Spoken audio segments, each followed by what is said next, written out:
নমস্কার বন্ধুরা, একটা নতুন রেসিপিতে আপনাদের অনেক অনেক স্বাগত। চিংড়ি মাছ দিয়ে কাঁচা টমেটো আমরা রান্না করে খাই, কিন্তু মাছের ঝাল আমার এই প্রথম রান্না। চিংড়ি মাছ না পেয়ে মাছই কিনে নিয়ে চলে এলাম। মাছগুলো ভালো করে ধুয়ে নিয়েছি। হ্যাঁ, এটা হচ্ছে রুই মাছ।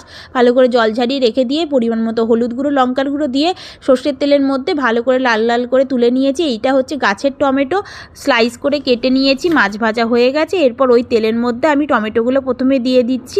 প্রথমে ভালো করে ভেজে নেব, তারপরে আদা রসুন বাটা দেবো, পেঁয়াজ বাটা দেবো। সব মশলা দেওয়ার পর এরপর গুঁড়ো মশলাগুলো দেবো।